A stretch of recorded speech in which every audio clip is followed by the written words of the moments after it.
Hello friends, कैसे हैं आप सभी लोग। आई होप आप सब लोग बिल्कुल ठीक होंगे। चलिए शुरू करते हैं आज की क्लास। आज की क्लास में हम यूपी पुलिस में पूछे जाने वाला मोस्ट इम्पॉर्टेंट सब्जेक्ट जो कि है हिंदी, उसके प्रीवियस ईयर के पेपर सॉल्व करने वाले हैं। आप सभी जानते हैं कि उत्तर प्रदेश पुलिस के री एग्ज़ाम की डेट कंफर्म हो गई है। अगस्त में ही आप सभी के एग्ज़ाम होने हैं। तो एक जो कॉमन सब्जेक्ट है, एक जो कह सकते हैं कि जो मेन सब्जेक्ट है, जिसके कम से कम 37 नंबर के जो है क्वेश्चन पूछे जाते हैं। ठीक है। अगर आपकी हिंदी थोड़ी सी भी ठीक है, यानी कि कुछ जो है जो सिंपल क्वेश्चन होते हैं, जो बेसिक होता है, अगर आपका बेसिक सही है तो अगर आप जो पिछले साल के पेपर यानी इससे पहले जो एग्ज़ाम हुए हैं उनको जो है अगर देख लेते हैं कि हिंदी में किस टाइप के क्वेश्चन पूछे जाते हैं, तो 36 से 37 नंबर आपके आसानी से मिल जाते हैं। क्योंकि हिंदी एक ऐसा सब्जेक्ट है, आप हमेशा से पढ़ते आए हैं। ऐसा नहीं कि कुछ जो है अलग से सब्जेक्ट है, इसमें आपने पढ़ाई कभी नहीं करी है। इसमें थोड़ा सा ध्यान देने की ज़रूरत होती है। अगर आप थोड़ा सा भी ध्यान देते हैं तो हिंदी में आसानी से नंबर लाए जा सकते हैं। ठीक है। तो री एग्ज़ाम होने से पहले आप एक बार ये देख लें कि पिछले जो एग्ज़ाम हुए हैं उसमें किस टाइप के क्वेश्चन पूछे गए हैं। ठीक है। ताकि आपको एक आइडिया मिल जाए कि किस टाइप के क्वेश्चन पूछे जाते हैं। और कई बार ऐसा होता है कि पिछले साल के जो पेपर होते हैं उसमें से रिपीट क्वेश्चन भी पूछ लिए जाते हैं। ठीक है। तो जो है हिंदी के प्रैक्टिस सेट कराने वाले हैं, आपके एग्जाम तक की क्लास चलने वाली है। तो क्लास को शुरू से लास्ट तक देखिएगा, ताकि ये पता चल जाए कि जो हिंदी का पेपर होता है उसमें किस टाइप के क्वेश्चन पूछे जाते हैं। ठीक है। तो चैनल पर नए हैं तो चैनल को सब्सक्राइब कर लीजिएगा, साथ में अपने दोस्तों को भी शेयर कर दीजिएगा। देखते हैं आज की क्लास का पहला क्वेश्चन क्या दिया है। पहला क्वेश्चन दिया है कि पराजय में उपसर्ग है। क्वेश्चन जो होते हैं बहुत ही सिंपल पूछे जाते हैं। अगर थोड़ा सा भी ध्यान देंगे तो बहुत ही अच्छे से आप पूरे क्वेश्चन सॉल्व कर पाएंगे, जितने भी आपके हिंदी में पूछे जाते हैं। ठीक है। अब उपसर्ग प्रत्यय पूछा जाता है, तो उपसर्ग जो होते हैं क्या होते हैं, उपसर्ग कैसे हम पहचान सकते हैं कि इसमें उपसर्ग है, यानी कि जो पराजय शब्द दिया है इसमें उपसर्ग है या प्रत्यय है। ठीक है। कई बार लोग उपसर्ग और प्रत्यय में कंफ्यूज हो जाते हैं कि उपसर्ग क्या होते हैं, प्रत्यय क्या होते हैं। ठीक है। तो यहाँ पे बताना कि पराजय में उपसर्ग कौन सा है। ठीक है। ऑप्शन देख लीजिए, क्या पराजय में पा उपसर्ग है, पर उपसर्ग है, परा उपसर्ग है या फिर जय उपसर्ग है। ठीक है। तो जो पराजय शब्द है इसमें क्या उपसर्ग है, सबसे पहले आप ये जान लीजिए कि जो उपसर्ग होते क्या हैं। तो उपसर्ग जो होते हैं वो ऐसे शब्दांश होते हैं जो मूल शब्द के प्रारंभ में जुड़ते हैं। यानी कि जो पराजय, जैसे पराजय है, इसका जो मूल शब्द अगर हम समझें कि मूल शब्द क्या होता है, तो मूल शब्द जो है वो है जय शब्द। ठीक है। जय क्या है, एक मूल शब्द है। तो जो उपसर्ग होते हैं ये बाद में नहीं लगते बल्कि पहले लगाए जाते हैं, पहले जोड़े जाते हैं। ठीक है। तो जय जो है एक मूल शब्द है, इसमें जो परा है इसको हम इसमें जोड़ देते हैं पहले। मूल शब्द में जो पहले जुड़ता है वो क्या होता है, उपसर्ग होता है। और जो मूल शब्द में जो जोड़ा जाता है वही उपसर्ग होता है। ठीक है। तो यहाँ पे पूछ रहा है कि पराजय में उपसर्ग क्या है, तो पराजय में जो उपसर्ग है, क्योंकि जय जो है मूल शब्द हो गया है और जो परा है ये जो है उपसर्ग इसमें जोड़ दिया गया है, तो इसमें सीधा से आप कह सकते हैं कि पराजय में जो उपसर्ग है वो क्या है, परा है। ठीक है। तो ये हमेशा याद रखिए कि जो उपसर्ग होते हैं किसी भी मूल शब्द के पहले लगते हैं वो उपसर्ग होते हैं। ठीक है। पराजय में जो है जय जो है वो क्या है, मूल शब्द है। इसमें जो जुड़ा शब्द है, जो परा जो है जुड़ा है इसमें अलग से शब्द, वो क्या है, उपसर्ग है, ये पहले जुड़ता है। ठीक है। तो इस तरीके से ध्यान रखना है। दूसरा क्वेश्चन है कि लिखावट में प्रत्यय है। अब यहाँ पे प्रत्यय पूछ ले कि प्रत्यय क्या होते हैं, तो प्रत्यय की भी एक परिभाषा है, उसको भी ध्यान रखना है ताकि क्वेश्चन पूछे जाए आपके एग्जाम में तो गलत न हो। और ये उपसर्ग प्रत्यय ऐसे होते हैं जो आपके एग्जाम में 2 नंबर तो हमेशा के 2 नंबर के तो हमेशा ही आते हैं। ठीक है। एक उपसर्ग, उपसर्ग क्या होते हैं, जो मूल शब्द होता है उसके जो पहले जुड़ते हैं, यानी प्रारंभ में जो पहले जुड़ते हैं वो क्या होते हैं, उपसर्ग होते हैं। और प्रत्यय क्या होते हैं इसके बारे में देख लेते हैं। ठीक है। तो जो प्रत्यय होते हैं, सिंपल सी बात है कि अगर उपसर्ग जो है मूल शब्द के पहले लगते हैं तो उपसर्ग होते हैं। और प्रत्यय ऐसे शब्द होते हैं जो मूल शब्द के बाद में लगते हैं। ठीक है। जो मूल शब्द के अंत में जुड़ते हैं या फिर बाद में जुड़ते हैं, और एक जो है उस शब्द के अर्थ में एक विशेषता लाते हैं, वो क्या होते हैं, प्रत्यय होते हैं। ठीक है। तो जैसे यहाँ पे जो है ये मूल शब्द जो हो गया, लिखना जो है मूल शब्द हो गया, और उसमें जो प्रत्यय लगता है क्या लगता है, तो वो जो है जो प्रत्यय है वो आवट हो गया। ठीक है। यानी कि लिखना जो है एक मूल शब्द हो गया, उसमें जो प्रत्यय लगता है वो आवट हो गया, तो क्या हो जाएगा, लिखावट हो जाएगा। ठीक है। तो अट तो होगा नहीं प्रत्यय। ठीक है। इस अट लगाने से कोई शब्द पूरा कंप्लीट नहीं होगा। ठीक है। वट भी नहीं होगा, आवट भी नहीं होगा, बल्कि आवट होगा। ठीक है। यानी कि जो लिखावट है, लिखना एक मूल शब्द है, उसमें अगर आवट जोड़ देते हैं तो क्या हो जाएगा, लिखावट हो जाएगा। ठीक है। तो इसका डी ऑप्शन यहाँ पे सही हो जाएगा। चीजें कंफर्म हो गई होंगी कि जो उपसर्ग होता है तो वो मूल शब्द के प्रारंभ में जुड़ते हैं, ठीक है, और जो प्रत्यय होते हैं वो लास्ट में जुड़ते हैं, ठीक है। जैसे ये लिखना हो गया या लिखा हो गया, इसके बाद में जो लगा है आवट वो क्या हो गया, वो प्रत्यय हो गया, ठीक है। तो ये दोनों चीजें कंफर्म हो गई होंगी। तीसरा आता है संधि विच्छेद, ठीक है। संधि विच्छेद से भी क्वेश्चन पूछे जाते हैं। यहाँ पे पूछ रहा है कि महोत्सव का संधि विच्छेद है, जो महोत्सव शब्द दिया है इसका संधि विच्छेद क्या होता है। बहुत ही सिंपल सा होता है, क्या महो प्लस उत्सव होता है, या फिर महा प्लस उत्सव होता है, या फिर मही प्लस उत्सव होता है, या फिर माँ प्लस उत्सव होता है, ठीक है। तो यहाँ पे जो है महोत्सव का जो जो है संधि विच्छेद होगा, तो महोत्सव तो होगा नहीं, महो प्लस उत्सव तो होगा नहीं, ये होगा महा प्लस उत्सव, ठीक है। महा प्लस उत्सव को मिलाकर क्या हो जाएगा, महोत्सव बन जाएगा। तो इसका बी ऑप्शन यहाँ पे सही हो जाएगा, ठीक है। नेक्स्ट क्वेश्चन दिया कि मैंने घर जाना था, ठीक है। मैंने घर जाना था, वाक्य का अशुद्ध अंश क्या है। यानी कि ये जो वाक्य दिया गया है इसमें बताना है कि जो ये लिखा है वाक्य मैंने घर जाना था, ये 4 वाक्य लिखे हैं, तो इसमें किस में गलती है, ठीक है। मैंने में गलती है, घर में गलती है, जाना में गलती है, था में गलती है, ये आपको बताना। ऑप्शन में दिया है मैंने, क्या मैंने गलत लिखा है, या घर लिखा है, या फिर जाना गलत लिखा है, या फिर था लिखा है। तो मैंने घर जाना था ऐसे तो कोई बोलता नहीं, ठीक है। मुझे घर जाना था ये एक बार होता है, ठीक है, लेकिन मैंने तो होता नहीं, तो इसमें कहाँ कमी है, मैंने में कमी है, ठीक है। मैंने कौन से ऑप्शन में है, तो ये है पहले ऑप्शन में। तो यहाँ पे कहाँ पे कमी है, पहले ऑप्शन में कमी है, तो हम पहले ही ऑप्शन को यहाँ पे गोला कर देंगे या टिक लगा देंगे, ठीक है।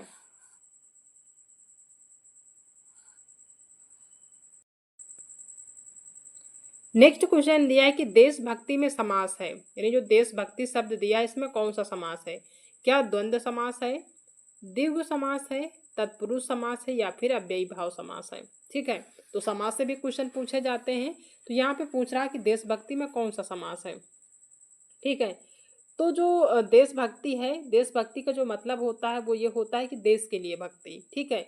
तो इसमें कौन सा समास हो जाएगा, क्या द्वंद्व होगा, बिल्कुल नहीं, द्वंद्व नहीं होगा, द्विगु भी नहीं होगा, बल्कि क्या होगा, तत्पुरुष होगा, ठीक है। कौन सा समास होगा देशभक्ति में, वो होगा तत्पुरुष समास, ठीक है। किसके लिए भक्ति, देश के लिए भक्ति, ये कौन सा समास हो जाएगा इसमें, तत्पुरुष समास हो जाएगा, ठीक है। अगर ज़्यादा डिटेल में पूछते हैं तो फिर संप्रदान में तत्पुरुष समास होगा, ठीक है। यानी कि जो तत्पुरुष समास है वो किसके अंतर्गत आता है, संप्रदान, यानी कि होता है ना, तो किस के लिए जो यूज होता है संप्रदान में जो है यूज होता है, ठीक है। तो कौन सा है देशभक्ति में समास, तो तत्पुरुष समास है, याद रखना है। नेक्स्ट क्वेश्चन है कि पुस्तक पढ़ी जाती है में कौन सा वाच्य है। पुस्तक पढ़ी जाती है में कौन सा वाक्य है, क्या कृत्यवाच्य है, कर्मवाच्य है, भाववाच्य है, या फिर है क्रियावाच्य, ठीक है। पुस्तक पढ़ी जाती है इसमें कौन सा वाच्य बताना है, ठीक है। वाच्य से भी क्वेश्चन पूछे जाते हैं, तो कौन सा वाच्य है, ठीक है। तो सबसे पहले ये समझ लीजिए कि वाच्य होते क्या हैं, ठीक है। जो वाच्य होते हैं क्या होते हैं, कि जो वाच्य होते हैं जब किसी क्रिया में कर्म के अनुरूप विकार उत्पन्न होता है तो वहां पे क्या होता है, कर्म की प्रधानता होती है, ठीक है।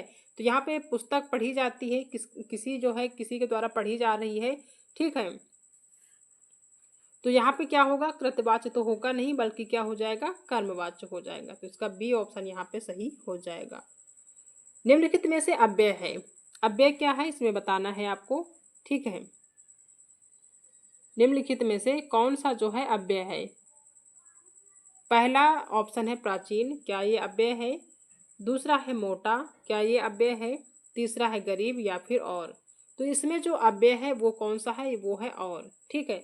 और जो है वो एक समूच्य बोधक अव्यय है, क्या है, एक समूच्य बोधक, यानी किसी भी शब्द को जोड़ने का काम करता है। जैसे मोटा और गरीब कह सकते हैं, प्राचीन और मोटा कह सकते हैं, ठीक है। यानी कि 2 शब्दों को जोड़ने का काम करता है, ये क्या है, और एक जो है समूच्य बोधक अव्यय है, ठीक है। तो यहाँ पे डी ऑप्शन सही हो जाएगा। हिंदी में पूर्ण विराम का चिन्ह कौन सा है, ठीक है। हिंदी में जो पूर्ण विराम होता है उसका जो निशान होता है क्या होता है। जैसे इंग्लिश में डॉट लिख देते हैं वो पूर्ण विराम होता है, तो वैसे जो किसी भी सेंटेंस को यानी किसी भी वाक्य को जब हम खत्म करते हैं तो वहां पे पूर्ण विराम का निशान लगाते हैं, तो ये होता है आपका पूर्ण विराम, ठीक है।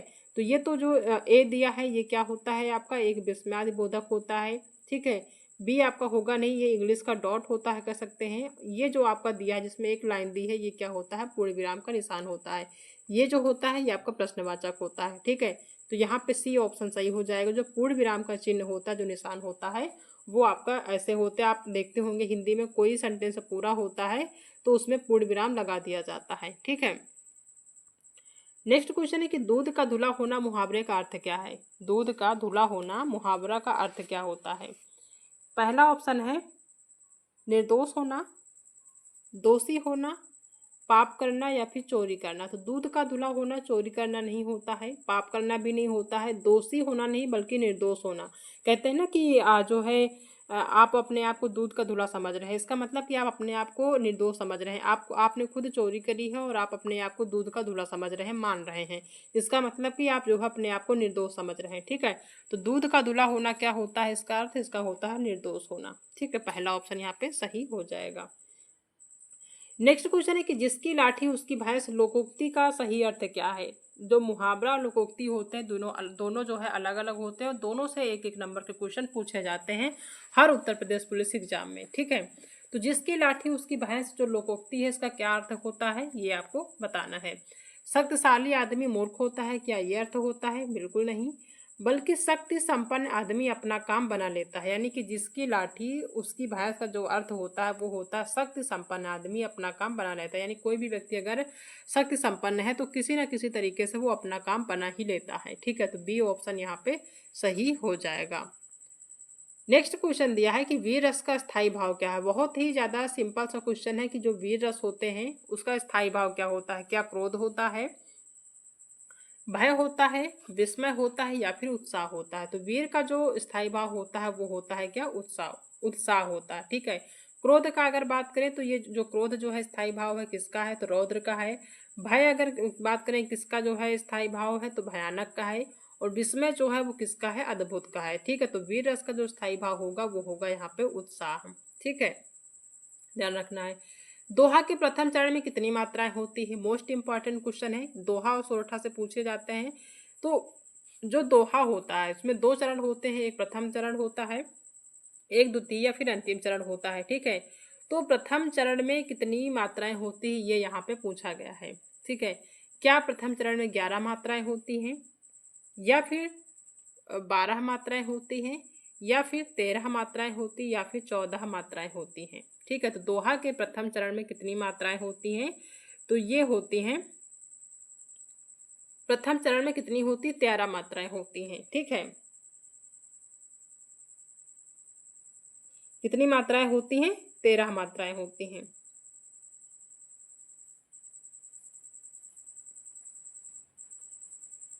ध्यान रखना कि दोहा के प्रथम चरण में कितनी मात्राएं होती हैं, 13 मात्राएं होती हैं, ठीक है। नेक्स्ट क्वेश्चन है कि निम्नलिखित में से कौन सा शब्दालंकार है, ठीक है।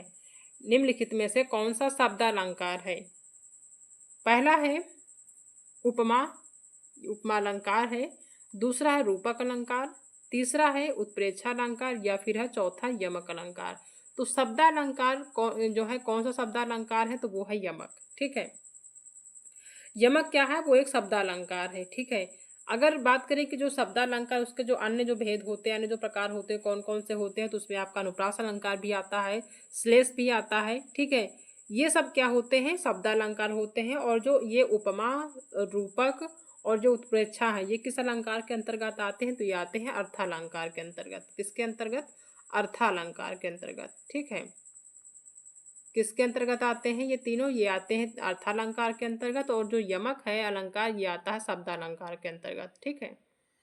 नेक्स्ट क्वेश्चन है कि निम्न में से तालव्य ध्वनि है, यानी कि कौन से ऐसे जो है शब्द हैं जिनका यूज हम या फिर जिनकी जो ध्वनियां हैं वो तालव्य से निकलती हैं या तालु से निकलती हैं, ठीक है। जिनका जो है यूज हम तालु से यूज करते हैं, यानी अगर हम उस शब्द को बोलना हो तो वो तालु का यूज होता है। कौन से शब्द हैं वो, ये आपको बताना है, ठीक है। क्या वो टावर्ड है, जो तालव्य ध्वनि क्या वो टावर्ड है, पावर वर्ड है, या फिर सा वर्ड है, या फिर का वर्ड है, ठीक है। तो कौन सी ध्वनि जो तालव्य ध्वनि होती है, तो वो है आपका सा, ठीक है। सा का अगर आप बोलते हैं सा तो तलवा जो है आपकी जो जीभ है वो तलवे में सट जाती है। इसका मतलब ये क्या है, ये इसकी जो ध्वनि है वो सा जो है तालव्य से निकलती है, तालवे तलवे का यूज होता है, ठीक है। तो जो सा ध्वनि है वो जो है क्या है, एक तालव्य ध्वनि है। तो यहाँ पे सी ऑप्शन यहाँ पे सही हो जाएगा। ठीक है। जैसे जो तालव्य होते हैं जिसमें ई, छोटा ई आता है, बड़ा ई आता है, चा वर्ग पूरा आता है। ठीक है, जैसे चा, छा, जा, झा, इया, ये सब किसके अंतर्गत आते हैं, तालव्य के अंतर्गत आते हैं। सा तो आपका तालव्य के अंतर्गत आता ही है। ठीक है। और जो ये टा वर्ग है ये किस वर्ग का है ध्वनि, ये मूर्धन्य का है। मूर्धन्य में जो टा वर्ग है पूरा मूर्धन्य के अंतर्गत आता है। जैसे टा हो गया, ठा हो गया, डा हो गया, ढा हो गया, अड़ा हो गया, ये आते हैं मूर्धन्य के अंतर्गत। और री, जिसको ऋषि बोलते हैं, ये भी मूर्धन्य के अंतर्गत आता है। और जो खटकोड़ सा होता है इसका भी यूज किसके अंतर्गत करते हैं, मूर्धन्य के अंतर्गत करते हैं। ठीक है। और जो पा वह है, ये पा जो है ये, या फिर कह लें कि जो पा है या फिर पा वर्ग जो पूरा आता है वो किसके अंतर्गत आता है, ओष्ठ के अंतर्गत आता है। ठीक है।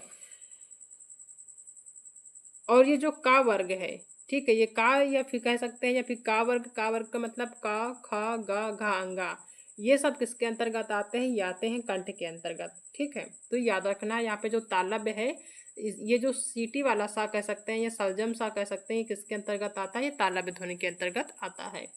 निम्न में से कौन सा वर्ड अघोष है, कौन सा वर्ड इसमें अघोष, अघोष सघोष आप सभी जानते होंगे क्या होते हैं अघोष सघोष, इनको भी हम बता देते हैं। ठीक है। इसमें बताना है आपको अघोष कौन सा वर्ड है, क्या वो का है, गा है, घा है या फिर है जा। तो जो वर्ड अघोष होता है वो कौन सा होता है, तो किसी भी वर्ग का प्रथम और द्वितीय वर्ड जो होते हैं वो क्या होते हैं, अघोष होते हैं। यानी कि जैसे का हो गया, खा हो गया, गा हो गया, घा हो गया, अंगा हो गया, ये एक का वर्ग का पूरे जो है वर्ड लिख दिए, यहाँ पे अक्षर हम लिख दिए। ठीक है। तो इसमें जो है प्रथम और द्वितीय, प्रथम का मतलब काय हो गया, ये प्रथम जो हो गया, और द्वितीय यानी कि ये जो खा हो गया, ये दो क्या होते हैं, अघोष होते हैं। और ये जो गा, घा, अंगा यानी कि लास्ट के जो तीन वर्ड होते हैं क्या होते हैं, सघोष के अंतर्गत आते हैं। ठीक है। तो यहाँ पे गा, घा और जो है जा, अगर जा की बात करें तो पहले चा आता है, फिर छा आता है, फिर जा आता है, फिर झा, फिर इया होता है। ठीक है। तो ये तीन क्या होते हैं आपके, ये सघोष के अंतर्गत आते हैं। और पहले के जो दो होते हैं ये किसके अंतर्गत आते हैं, अघोष के अंतर्गत आते हैं। ठीक है। तो यहाँ पे जो अघोष है वो क्या है, का होगा, क्योंकि ये दो जो होते हैं पहले के वर्ड ये अघोष के अंतर्गत आते हैं। तो यहाँ पे गा, घा और जा तो है नहीं, यहाँ पे का जो है ये जो है किसी भी जो है वर्ग का, यानी का, खा, गा, घा, अंगा, ये का वर्ग के जो पहला वर्ड होता है वो अघोष के अंतर्गत आता है। पहला दूसरा जो होता है यानी प्रथम और द्वितीय जो वर्ड होते हैं वो अघोष होते हैं। और तृतीय, चतुर्थ और फिफ्थ जो होते हैं, तीसरा, चौथा, पांचवा जो वर्ड होता है वो सघोष के अंतर्गत आता है। ठीक है। तो अगर अघोष और सघोष से क्वेश्चन पूछा जाता है तो आपको बिल्कुल भी भूलना नहीं है। नेक्स्ट क्वेश्चन है कि निम्न में से कौन सा शब्द स्त्रीलिंग है, कौन सा शब्द इसमें बताना है आपको कि स्त्रीलिंग है। उपहार है, ग्रंथ है, मस्तक है या फिर है रचना। ठीक है। कौन सा स्त्रीलिंग है, तो आप सभी जानते हैं उपहार दिया गया, ग्रंथ पढ़ा गया, मस्तक उठाया गया, रचना लिखी गई, रचना की गई, तो क्या होता है यहाँ पे, रचना की गई मतलब स्त्रीलिंग है। ठीक है। डी ऑप्शन यहाँ पे सही हो जाएगा। नेक्स्ट क्वेश्चन है कि निम्न में से कौन सा शब्द पुल्लिंग है। ठीक है, यानी कि पुरुष के वर्ग में आता है वो, क्या वो इच्छा है, ठीक है, या फिर राष्ट्र है, या फिर अच्छा है, या योग्यता है। ठीक है। तो इच्छा यानी पानी की इच्छा है, उसको पानी पीने की इच्छा जो है की उसने, तो ये क्या हो जाएगा, स्त्रीलिंग हो जाएगा। राष्ट्र की सेवा किया गया, ठीक है, या जो राष्ट्र है क्या आता है, पुल्लिंग के अंतर्गत आता है। रक्षा की गई, योग्यता, आपकी योग्यता कितनी है, तो ये क्या होते हैं, ये होते हैं स्त्रीलिंग। यहाँ पे जो राष्ट्र है ये क्या आएगा, पुल्लिंग शब्द है। ठीक है। तो यहाँ पे बी ऑप्शन है आपका सही हो जाएगा। नेक्स्ट क्वेश्चन है कि किस शब्द का प्रयोग सदा बहुवचन में होता है, कौन सा ऐसा शब्द है जिसका प्रयोग सदा बहुवचन के अंतर्गत होता है। ठीक है।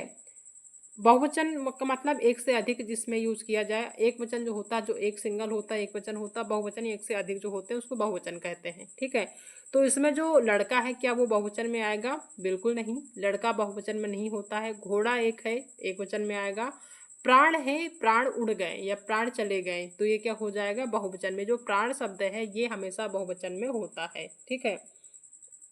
प्राण क्या है, बहुवचन में होता है। जैसे अक्षत हो गया आपका, ये बहुवचन में आता है, हस्ताक्षर किया गया। ठीक है। बाल जो है, ये होश, ये जो शब्द होते हैं, दर्शन जो शब्द होते हैं, ये किसके अंतर्गत आते हैं, बहुवचन के अंतर्गत आते हैं। प्राण तो आता ही आता है। अक्षत हो गया, हस्ताक्षर हो गया, बाल हो गया, या होश हो गया, या दर्शन, ये सब किसके अंतर्गत आते हैं? बहुवचन के अंतर्गत आते हैं। ठीक है, तो यहाँ पे प्राण जो है सी ऑप्शन यहाँ पे सही हो जाएगा। ने किस कारक का चिन्ह है? जो ये ने दिया गया है ये किस कारक का चिन्ह है? क्या कर्ता का है, कर्म का है, करण का है, या फिर है संप्रदान का? तो ने, जैसे आप पढ़ते हैं कर्ता ने कर्म को करण से के द्वारा संप्रदान को के लिए, तो कर्ता ने यानी कि ने जो है किस कारक का चिन्ह है? तो ये है कर्ता का। ठीक है, कर्म जो है वो किसका है? तो को है। अगर कर्म को कहें कि कौन सा इसका चिन्ह क्या है, तो को है। करण जो है वो है से या फिर के द्वारा, ये होता है इसका जो है चिन्ह। संप्रदान जो होता है वो को के लिए होता है। ठीक है, तो यहाँ पे जो ने है किस कारक, ने जो है किस कारक का चिन्ह है? तो यह है कर्ता कारक का चिन्ह, कर्ता ने। ठीक है, निम्नलिखित में सर्वनाम है, कौन सा इसमें सर्वनाम है ये आपको बताना है। क्या सर्वनाम घर होता है? बिल्कुल नहीं, बल्कि क्या होता है? आप होता है। सर्वनाम कौन सा होता है? आप होता है। ठीक है, क्या होता है आप? यानी कि एक निजवाचक सर्वनाम है। तो आप जो है एक निजवाचक सर्वनाम है, यहाँ पे ये सही हो जाएगा। पहाड़, नदी, ये आपका सर्वनाम नहीं है। ठीक है,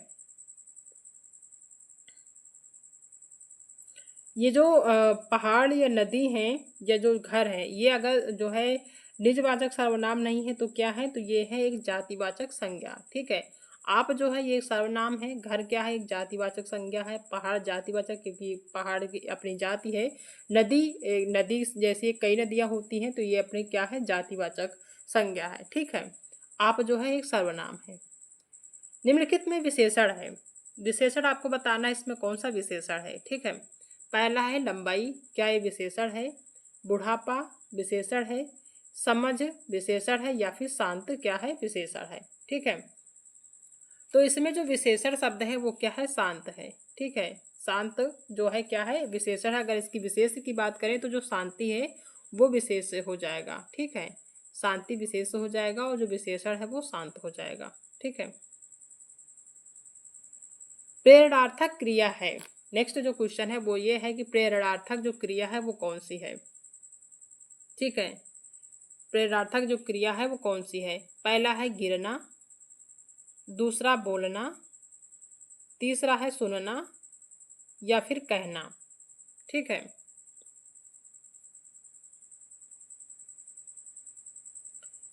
तो इसमें जो प्रेरणार्थक क्रिया है वो क्या है? जो सबसे पहले ये समझ लीजिए जो प्रेरणार्थक होता है वो होता क्या है। ठीक है, ठीक है, तो जो प्रेरणार्थक क्रिया होता है उसका ये होता है कि जो जैसे कोई करता है। ठीक है, किसी भी कार्य को वो खुद नहीं कर सकता लेकिन किसी दूसरे से वो करने के लिए प्रेरित करता है तो वो क्या होता है? प्रेरणार्थक क्रियाएं होती हैं। ठीक है, तो जैसे गिरना, वो खुद नहीं गिरता है लेकिन किसी दूसरे के द्वारा गिराया जाता है तो ये भी हो गया प्रेरणार्थक क्रिया। बोलना भी हो गया। ठीक है, सुनना भी हो गया और कहना हो गया। यानी अगर मूल शब्द की बात करें तो गिरना होता है उसका मूल शब्द। ठीक है, यानी कि जो प्रेरणार्थक क्रिया होता है उसका जो मूल होता है गिरना होता है। और गिरना का अगर गिरवाना, ठीक है, यहाँ पे गिरने की जगह गिरवाना दिया होता तो क्या होता? वो जो है आपका प्रेरणार्थक शब्द होता है। यानी जो एक जो इस बात का बोध हो कि कर्ता स्वयं कार्य ना कर सके बल्कि दूसरे से जो है कार्य करने की प्रेरित करवाए। यानी कि जैसे गिरना कोई भी करता है वो खुद गिरता है तो वो क्या हो जाएगा? वो प्रेरणार्थक क्रिया नहीं होगा, लेकिन गिरवाता है किसी दूसरे के द्वारा गिराया जाता है तो वो क्या हो जाएगा? प्रेरणार्थक क्रिया हो जाएगा। बोलना तो मूल क्रिया होता है लेकिन प्रेरणार्थक क्रिया अगर इसको बनाना हो तो क्या हो जाएगा? बुलवाना हो जाएगा। सुनना का क्या हो जाएगा? सुनवाना हो जाएगा। कहना का कहनवाना हो जाएगा। तो कहवाना क्या होता है? वो एक प्रेरणार्थक क्रिया होता है, यानी कि वहां पे वाना लग जाए तो वो क्या बन जाता है? एक प्रेरणार्थक क्रिया बन जाता है। तो इस ऑप्शन में कोई भी प्रेरणार्थक क्रिया नहीं है। ठीक है, गिरना जो है वो एक मूल क्रिया है, बोलना भी एक मूल क्रिया है, सुनना भी एक मूल क्रिया है और कहना भी। यहीं पे अगर वाना लग जाए यानी कि कहनवाना कहवाना हो जाएगा, सुनवाना हो जाए, बोलना का बुलवाना हो जाए और गिरना का गिरवाना हो जाए तो ये क्या हो जाएगा? एक प्रेरणार्थक क्रिया हो जाएगा। ठीक है, यहीं किसी ऑप्शन में गिरवाना दिया होता या फिर बुलवाना दिया होता या फिर सुनवाना दिया होता या फिर कहवाना दिया होता, कोई एक दिया होता तो वो प्रेरणार्थक क्रिया होता, लेकिन यहाँ पे कोई भी ऑप्शन ऐसा नहीं है। ठीक है, तो ध्यान रखना है। नेक्स्ट क्वेश्चन दिया है कि लड़के ने पुस्तक पढ़ी वाक्य का काल है। लड़के ने पुस्तक पढ़ी वाक्य में कौन सा काल है ये आपको बताना है। कोई भी लड़का है उसने पुस्तक पढ़ी है तो इस वाक्य में कौन सा काल है, क्या सामान्य वर्तमान काल है, क्या फिर पूर्ण वर्तमान काल है, तीसरा है संदिग्ध वर्तमान काल, या फिर है संभावित वर्तमान काल, संभाव्य वर्तमान काल। ठीक है, लड़के ने पुस्तक पढ़ी है, जो सेंटेंस दिया है इसमें बताना है कि कौन सा काल है। तो सामान्य जो है जो वर्तमान होता है उसका अगर मतलब करें तो लड़का जो है पुस्तक पढ़ता है यानी प्रेजेंट में पढ़ता है तो वो क्या हो जाएगा, सामान्य वर्तमान हो जाएगा। लड़के ने पुस्तक पढ़ी है तो क्या हो जाएगा, ये हो जाएगा पूर्ण वर्तमान। ठीक है, कौन सा वर्तमान हो जाएगा, पूर्ण वर्तमान हो जाएगा। तो यहाँ पे बी ऑप्शन सही हो जाएगा। अगर बात करें संदिग्ध वर्तमान की तो लड़के ने पुस्तक पढ़ा होगा यानी कि हमें कंफर्म नहीं है कि उसने पढ़ा है कि नहीं पढ़ा, वो क्या हो जाएगा, संदिग्ध वर्तमान हो जाएगा। और संभाव्य की बात करें जहाँ पे संभावना हो यानी कि शायद लड़का ने पुस्तक पढ़ता हो, शायद लड़का जो है पुस्तक पढ़ता हो, क्या हो जाएगा, संभाव्य हो जाने की संभावना है कि शायद लड़का जो है पुस्तक पढ़ता हो, तो वो हो जाएगा संभाव्य वर्तमान। यानी कि यहाँ पे जो होगा यानी लड़के ने पुस्तक पढ़ी, यहाँ पे कौन सा काल है, तो वो हो जाएगा पूर्ण वर्तमान। यानी लड़के ने पुस्तक पढ़ी है, ये एक पूर्ण वर्तमान काल है। ठीक है, तो बी ऑप्शन यहाँ पे सही हो जाएगा।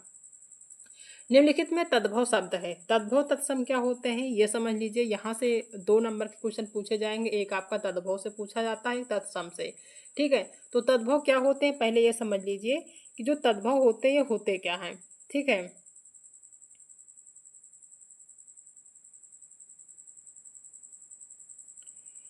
ठीक है, तो जो तद्भव शब्द इसमें कौन सा बताना है, क्या वो अचरज तद्भव शब्द है, अंधकार तद्भव शब्द है, या फिर अंगरक्षक है, या फिर आशा है। ठीक है, तो जो तद्भव होते हैं वो क्या होते हैं, एक जो है कह सकते हैं कि एक असत्य शब्द कह सकते हैं, या जो संस्कृत के बिगड़े रूप होते हैं वो होते हैं तद्भव शब्द। ठीक है, क्या होते हैं, जो संस्कृत शब्द के बिगड़े रूप होते हैं वो होते हैं तद्भव। ठीक है, तो अचरज तो आपका जो है शुद्ध होता नहीं, अचरज क्या होता है, आश्चर्य होता है। क्या होता है, आश्चर्य होता है। ठीक है, अचरज का जो तत्सम होता है वो आश्चर्य होता है, तद्भव क्या होता है, अचरज होता है। ठीक है, अंधकार का जो है अंधकार ही अंधेरा, अंधकार जो होता है, अंधकार जो क्या होता है, एक तत्सम शब्द है, ये इसका जो तद्भव होता है वो अंधेरा होता है। ठीक है, क्या होता है, अंधेरा होता है।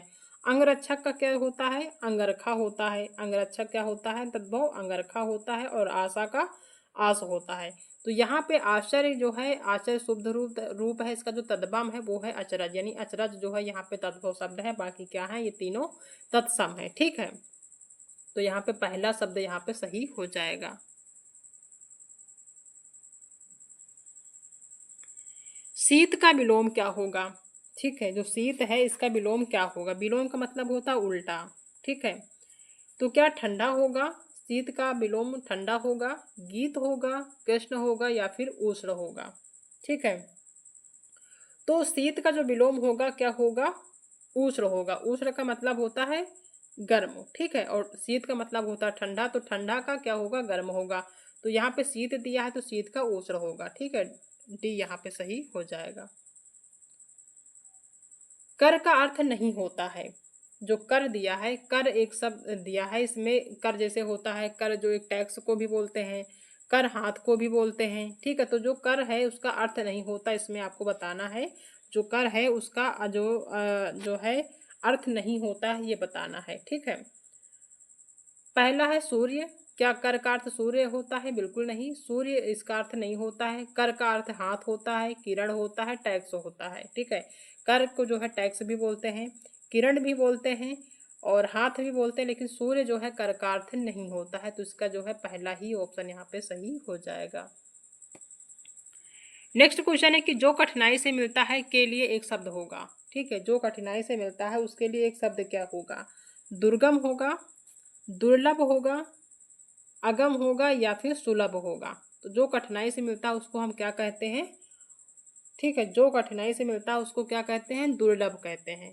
कोई भी चीज़ हमें कठिनाई से मिलती है तो कहते हैं ना कि ये चीज़ हमें बहुत दुर्लभ से मिली है। ठीक है, बहुत कठिनता से मिली, बहुत कठिनाई से मिली है, ये होता है दुर्लभ। और दुर्गम क्या होता है, जहाँ पहुँचना कठिन हो, जहाँ पे पहुँचना असंभव हो या कठिन हो, वो क्या होता है, दुर्गम होता है। ठीक है, अगम क्या होता है, जहाँ पे कोई पहुँच ना सके उसको क्या बोलते हैं, अगम बोलते हैं। और सुलभ क्या होता है, जहाँ सरल जो चीज़ सरलता से हमें मिल जाए वो सुलभ होती है, ठीक है। जैसे पानी सुलभ, जैसे खुद कहीं कहीं पानी सुलभता से मिल जाता है, यानी कि सरलता से मिल जाता है, ठीक है। तो ये क्या होता है, सुलभ होता है। कोई भी चीज़ हमें सरलता से मिल जाए तो वो क्या होती है, सुलभ होती है। अगम होता है जो जहाँ पे कोई पहुँच ना पाए वो अगम होता है। दुर्लभ क्या होता है, जो कठिनाई से मिलता है। और दुर्गम क्या होता है, जहाँ पे आसानी से पहुँचा ना जा सके, यानी पहुँचना वहाँ पे कठिन हो, ठीक है, वो क्या होता है, दुर्गम होता है। तो जो कठिनाई से मिलता है वो क्या होता है, वो होता है दुर्लभ। बी ऑप्शन यहाँ पे सही हो जाएगा। अनिल, अनल का सही अर्थ देने वाला शब्द युग्म है, यानी कि दो शब्द दिए हैं, एक आपका अनिल है और दूसरा अनल। दोनों का क्या अर्थ होता है ये आपको बताना है। पहला है वायु, यानी कि अनिल का अर्थ क्या वायु होता है और अनल का अर्थ क्या अग्नि होता है। तो जो अनिल है, ठीक है, अनिल का अर्थ क्या होता है, वायु होता है, ठीक है। और जो अनल है, अनल का अर्थ क्या होता है, तो इसका अर्थ होता है अग्नि, ठीक है। ये इसका जो है पर्यायवाची है, यानी कि अनिल का पर्यायवाची वायु है और अनल का अग्नि है। तो पहला ही ऑप्शन यहाँ पे सही हो जाएगा, ठीक है। नेक्स्ट क्वेश्चन दिया है कि निम्नलिखित गद्यांश को पढ़िए और पूछे गए प्रश्नों के सही उत्तर वाले विकल्प चुनिए। एक गद्यांश भी पूछा जाएगा जिसमें जो है क्वेश्चन 29 से, यानी आपको दिया रहेगा कि क्वेश्चन 29 से क्वेश्चन 33 तक के जो भी क्वेश्चन होंगे वो आपको गद्यांश से ही ढूंढकर बताने हैं। इसमें आपको अपना दिमाग नहीं लगाना है, ठीक है। तो गद्यांश जो सॉल्व करना है बहुत ध्यान से सॉल्व करना है और ये चीज़ देख लेना है कि कहाँ से कहाँ तक के क्वेश्चन आपको गद्यांश से सॉल्व करना है, ठीक है। तो क्वेश्चन 29 से लेकर क्वेश्चन 33 तक के जो भी जो है क्वेश्चन होंगे वो आपको गद्यांश से देख के सॉल्व करना है। गद्यांश क्या है पढ़ लेते हैं। गद्यांश दिया है कि भारत ने स्वाधीनता प्राप्ति के बाद अनेक क्षेत्रों में महत्वपूर्ण उपलब्धियां प्राप्त की हैं। जब हम स्वतंत्र हुए तो उस समय हमारी स्थिति अच्छी न थी, सरकारी प्रयासों से काफ़ी सुधार हुआ, परंतु अभी भी एक ऐसा क्षेत्र है जिसमें हम अभी तक कुछ विशेष नहीं कर पाए। वह क्षेत्र है खेलों का, जिससे इससे बड़ी विडंबना और क्या हो सकती है कि वर्षों से हम ओलंपिक में कोई भी स्वर्ण पदक नहीं जीत पाए हैं। दुनिया के छोटे छोटे अविकसित निर्धन राष्ट्रों के प्रतिभागी भी खेलकूद के क्षेत्र में हमसे आगे निकल गए हैं। कभी हॉकी का विश्व चैंपियन रहने वाला भारत आज इस खेल में अपनी प्रतिष्ठा खो बैठा है, यह खो चुका है। खेलों में गिरते स्तर के लिए कौन जिम्मेदार है? एक ओर सरकार की उदासीन दोषपूर्ण सरकारी नीतियां हैं तो दूसरी ओर विभिन्न खेल संघों की गुटबाजी, खिलाड़ियों के लिए सुविधाओं एवं प्रशिक्षण का सर्वथा अभाव या कुछ और प्रतियोगिताओं में भाग लेकर खाली हाथ लौटने पर सभी एक दूसरे को दोषी बताते हैं। कारण चाहे जो भी हो, इतना तय है कि खेलकूद को राष्ट्रीय सम्मान का पर्याय नहीं मानते। अभाव प्रतियोगिताओं का नहीं, अभाव है तो लगन का, प्रोत्साहन का, संकल्प का और मुंहतोड़ जवाब देने वाले जीवट का, ठीक है। ये गद्यांश है। अब इसमें जो है क्वेश्चन पूछ रहा है कि गद्यांश का उपयुक्त शीर्षक हो सकता है, यानी जो हमने गद्यांश पढ़ा है उसका जो शीर्षक है वो क्या हो सकता है। क्या स्वतंत्रता प्राप्ति इसका जो है शीर्षक हो सकता है? बिल्कुल नहीं। इसका जो शीर्षक है वो क्या हो सकता है, तो वो हो सकता है खेलों का गिरता स्तर, क्योंकि खेलों के बारे में ही बताया गया है कि पहले के टाइम पे खेल में कितने सारे पदक मिलते थे, अवार्ड मिलते थे, अब जो है मिलते नहीं है। इसका जो है जो वजह हो सकता है वो खेलों का गिरता स्तर है, ठीक है, यही इसका शीर्षक है। तो बी ऑप्शन यहाँ पे सही हो जाएगा। खेलों के ज्ञान दिया कि खेलों के गिरते स्तर का कारण नहीं है, यानी जो खेल हैं उनके जो स्तर गिर रहा है लगातार उसका कारण नहीं है। क्या दोषपूर्ण नीतियां हैं, यानी दोषपूर्ण नीतियों की वजह से क्या जो है इसका स्तर गिर रहा है, या फिर संघों की गुटबाजी है, या फिर सुविधाओं का अभाव है, या फिर खेलों के लिए राष्ट्रीय सम्मान है। यानी कि जो लगातार खेल का स्तर गिर रहा है उसका जो कारण है नहीं है वो है खेलों के लिए राष्ट्रीय सम्मान। दोषपूर्ण नीतियां इसके कारण है, संघों की गुटबाजी भी है, सुविधाओं का अभाव भी है, लेकिन जो कारण नहीं है वो है खेलों के लिए राष्ट्रीय सम्मान, ठीक है। तो इसका डी ऑप्शन इसका जो है सही ऑप्शन हो जाएगा। खेलों पर नकारात्मक प्रभाव पड़ता है। खेलों पर जो नकारात्मक प्रभाव पड़ता है किस वजह से पड़ता है? खिलाड़ियों को सुविधा देने से पड़ता है? बिल्कुल नहीं। अगर किसी भी खिलाड़ी को सुविधा देंगे तो उसका नकारात्मक प्रभाव नहीं पड़ेगा बल्कि सकारात्मक पड़ेगा, ये गलत होगा। अब अभ्यास करने से? बिल्कुल नहीं, अभ्यास करने से सकारात्मक प्रभाव पड़ता है। आपसी गुटबंदी होने से, जो खेलों का नकारात्मक प्रभाव पड़ता है वो किससे पड़ता है? आपसी गुटबंदी होने से पड़ता है, ठीक है। तो इसका सी ऑप्शन यहाँ पे सही हो जाएगा। खिलाड़ियों को सम्मान देने से नकारात्मक प्रभाव नहीं पड़ता बल्कि क्या होता है, सकारात्मक प्रभाव पड़ता है। तो ये ऑप्शन भी गलत होगा। इसमें नकारात्मक प्रभाव की बात करी गई है तो वो पड़ता है आपसी गुटबंदी होने से। नेक्स्ट क्वेश्चन है कि गद्यांश के अनुसार राष्ट्र की उपलब्धियों में नहीं है। जो गद्यांश दिया है उसके अनुसार राष्ट्र की उपलब्धियों में नहीं है। शिक्षा नहीं है, स्वास्थ्य नहीं है, खेल नहीं है या फिर कृषि नहीं है। तो जहाँ पर इस गद्यांश का जो शीर्षक है वो खेल ही है, तो यहाँ पे जो गद्यांश दिया है उसमें राष्ट्र की उपलब्धियों में नहीं है, कौन है वो नहीं है, तो वो खेल नहीं है, खेल की बात हो रही है। ठीक है, तो यहाँ पे सी ऑप्शन सही हो जाएगा। खेलों में निर्धन राष्ट्र भी हमसे आगे निकल गए क्योंकि वहाँ आपसी गुटबंदी है। जो खेल है उसमें जो निर्धन राष्ट्र है, हमसे जो गरीब राष्ट्र है वो हमसे आगे निकल गए हैं। उनकी वजह क्या है? ठीक है, तो उनकी वजह यह है कि वहाँ पे आपसी गुटबंदी है इसलिए हमसे आगे निकल गए हैं, या फिर खिलाड़ियों की उपेक्षा होती है इसलिए हमसे आगे निकल गए हैं, या फिर वहाँ पे दोषपूर्ण नीतियाँ होती हैं, या फिर खेलों का राष्ट्रीय सम्मान होता है। तो जो खेल होते हैं उसमें हमसे जो गरीब राष्ट्र हैं, जो देश है, वो हमसे आगे इसलिए निकल गए हैं क्योंकि वहाँ पर खेलों का राष्ट्रीय सम्मान होता है। क्या होता है? खेलों का राष्ट्रीय सम्मान होता है, इसका इस वजह से वो हमसे आगे निकल गए हैं। तो डी ऑप्शन यहाँ पे सही हो जाएगा। अंधेर नगरी नाटक के रचयिता कौन है? ठीक है, क्वेश्चन बहुत इंपॉर्टेंट है, रचनाओं से क्वेश्चन पूछा जाता है। तो अंधेर नगरी आप सभी जानते होंगे, आपने कई बार पढ़ा होगा। किसका जो है ये रचना है? क्या ये जयशंकर प्रसाद का है? बिल्कुल नहीं। मोहन राकेश का है? बिल्कुल नहीं। ये है भारतेंदु हरिश्चंद्र जी का। ठीक है, भारतेंदु हरिश्चंद्र का जो अंधेर नगरी नाटक है उसकी जो रचयिता है वो भारतेंदु हरिश्चंद्र, यानी कि जो नाटक है अंधेर नगरी उसको किसने लिखा है? तो उसको लिखा है भारतेंदु हरिश्चंद्र ने। ठीक है, अगर बात करें जयशंकर प्रसाद की जो रचनाएं हैं उनकी रचनाएं कौन कौन सी हैं, क्योंकि इंपॉर्टेंट है, यहाँ से पूछा जा सकता है। तो स्कंदगुप्त जो हो गया, चंद्रगुप्त हो गया, ध्रुव स्वामिनी, जन्मेजय, कानागय, राजश्री, कामना एक घूंट, ये सब क्या है? ये जयशंकर द्वारा रचित जो है रचना है। ठीक है, मोहन राकेश अगर बात करें तो जो आषाढ़ का एक दिन है, लहरों के राजहंस है, आधे अधूरे, किसका है ये रचना? ये है मोहन राकेश का। भारतेंदु हरिश्चंद्र की जो है अंधेर नगरी है। वैदिकी हिंसा हिंसा न भवती है, सत्य हरिश्चंद्र है। ठीक है, भारत दुर्दशा है, नील देवी है, अंधेर नगरी तो आप जानते ही हैं। ठीक है, विद्या सुंदर है, दुर्लभ बंधु, ये किसकी रचना है? ये है भारतेंदु हरिश्चंद्र की। भीष्म साहिनी की भी पूछी जा सकती है, तो इनकी जो रचना है वो है माधवी, कबीरा खड़ा बाजार में, मुआवजे, हनोस, ये सब किसकी रचना है? ये है भीष्म साहिनी की। तो यहाँ अंधेर नगरी पूछा है, नाटक किसकी जो है रचना है? तो ये है भारतेंदु हरिश्चंद्र की। इसके जो रचयिता हैं भारतेंदु हरिश्चंद्र जी हैं, याद रखना है। नेक्स्ट क्वेश्चन है कि कामायनी के रचनाकार कौन है? कामायनी जो है उसके रचनाकार कौन है? कामायनी एक महाकाव्य है। ठीक है, तो इसके रचनाकार कौन है? तो इसके रचनाकार हैं जयशंकर प्रसाद। ठीक है, कामायनी जो महाकाव्य उसके रचनाकार कौन है? तो ये हैं जयशंकर प्रसाद। ठीक है, सुमित्रानंदन पंत की अगर रचनाओं की बात करें तो इनकी जो रचनाएं हैं वो है आपका युगांत, स्वर्ण किरण, ग्रंथि, गुंजन, ग्राम्या, कला कला और बूढ़ा चांद, लोकायतन बहुत ही ज़्यादा इनका जो है फेमस है, चिदम्बरा भी फेमस है, स्वर्ण धूलि किसकी है? सुमित्रानंदन पंतन की है, सुमित्रानंदन पंत की है, सॉरी सुमित्रानंदन पंत की है। सूर्यकांत पाठी निराला की अगर पूछा जाए तो इनके जो है अनामिका हो गया, गीतिका, परिमल, राम की शक्ति पूजा, तुलसीदास, कुकुरमुत्ता, अणिमा, बेला, नए पत्ते, आराधना, गीत कुंज, सांध्य, काकली, अपरा, ये किसकी है? सूर्यकांत पाठी निराला की। महादेवी वर्मा की जो है यामा महादेवी वर्मा की इम्पॉर्टेंट है, कई बार आपके एग्जाम में पूछा गया है। ठीक है, तो यहाँ पे जो कामायनी महाकाव्य है उसके जो रचनाकार है कौन है? तो वो है जयशंकर प्रसाद। ठीक है, महादेवी वर्मा की एक यामा है, गिल्लू है, ये इंपॉर्टेंट है, यहाँ से एग्जाम में पूछा जाता है। दूसरा क्वेश्चन है कि गोदान किसका उपन्यास है? ठीक है, गोदान जो है किसका उपन्यास है? यशपाल का है, प्रेमचंद का है, भीष्म साहिनी का है, या फिर है अमरकांत का? तो गोदान बहुत ही ज़्यादा इंपॉर्टेंट है, किसका उपन्यास है? तो ये है मुंशी प्रेमचंद का। किसका है? मुंशी प्रेमचंद का है। ठीक है,